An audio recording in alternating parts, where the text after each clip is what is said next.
Hi everyone, my name is Lauren Manicure-Gove, and I'm here to talk to you about tipping 20% and why I believe that the gratuity means more to them than you think. My purpose is to inform my audience why tipping 20% is necessary and to persuade them to possibly even tip more than 20% or at least the 20% gratuity that has been established. As the years change, people have underestimated what others' hard work can truly mean to them, and waiters and waitresses have been able to provide for us in a way that no one else can. I want to begin by speaking about tipping and how it became. Tipping is a gratuity and is a sum of money given by a customer to a certain service depending on their hospitality and for the service that they have performed.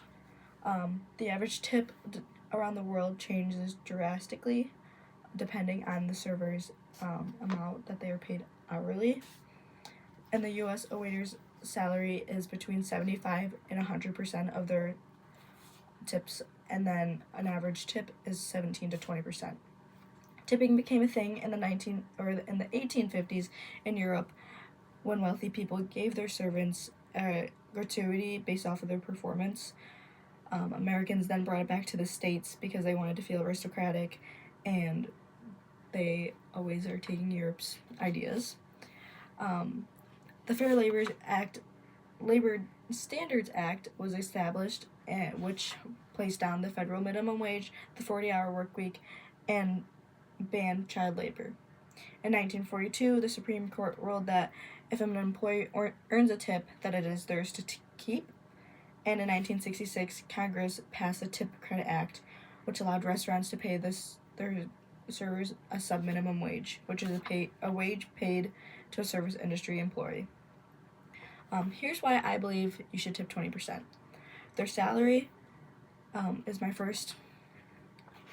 Most servers are paid an average of $4 an hour. When the time comes to get their paycheck, it usually equals out to zero because of all the other things that have been accounted for in the system.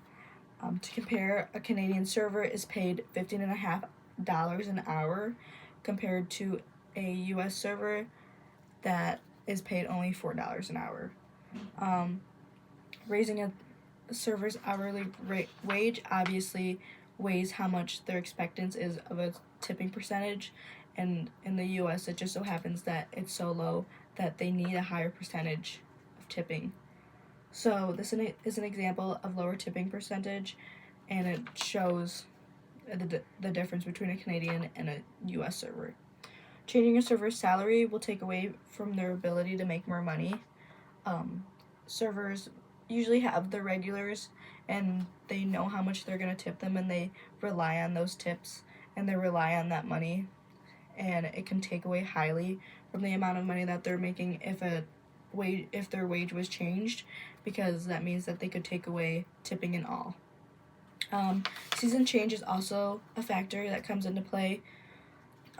Due to seasonal changes, restaurants tend to get slow and lose their business during the winter months. Peak seasons are always through April through September, usually because of the warmer months and it being summer and everyone is always out. And the slowest months are usually seen through November and January due to the holiday seasons. Everyone wants to be at home with their family, making their own family meals, family recipes, and they don't want to go out and spend more money on top of all the money that they're already spending due to Christmas and Thanksgiving and all of those holidays in between. The seasonal factors can obviously make a big difference in restaurant cash flow and operational needs, and this leads to servers highly relying on those tips during the months April through September. Another reason is they put up with everyone's specific needs. Waiters adjust to everyone's needs, and although it is their job, they run around and bust their butts to make the bare minimum and receive the bare minimum from the public. According to a New York Times test, 93% of people polled across the country that uncivil behavior is rising. Rudeness is on the rise ever since COVID.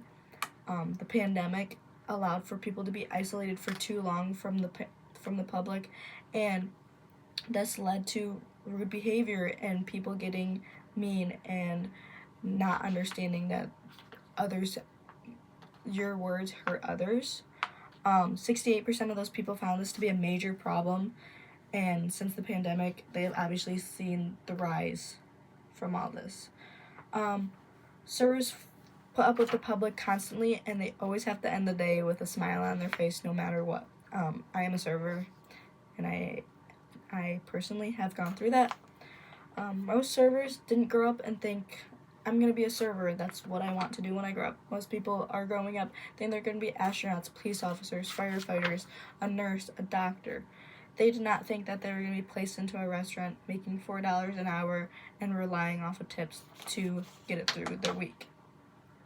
Servers run around and make sure everyone's accounted for, everyone has what they want, what they need, and make sure everything is perfect just to receive the bare minimum, like I said earlier.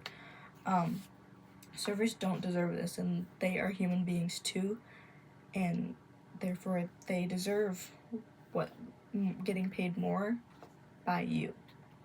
And lastly, it's the norm.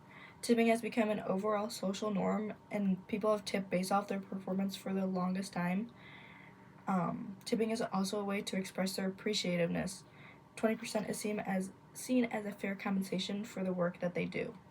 It recognizes someone else's hard work, and there's also a great economic impact. All these tips get taxed, and it gets put back into the economic flow, back into circulation. It also boosts your morals. If you get told that you're doing a great job, it makes you happy.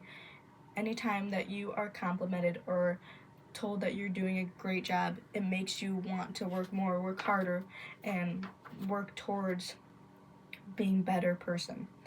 Knowing that their efforts are appreciated boosts their morals for service workers, and it makes them happier. At the end of the day, servers are treated unfairly, in my opinion. They are treated less of a person than anyone else around you, and there are many factors to consider when you go to tip that 20% next time. I hope that this speech has impacted you and has persuaded you to tip 20% or even higher. And I just want to go back through and talk about what we have talked about and talk about what we have hit. We talked about what tipping is and the history of it, why I believe that tipping 20% is necessary due to their salary, how they put up with everybody's needs, and it's an overall social norm. I really hope that you are persuaded by this speech, and thank you again for listening.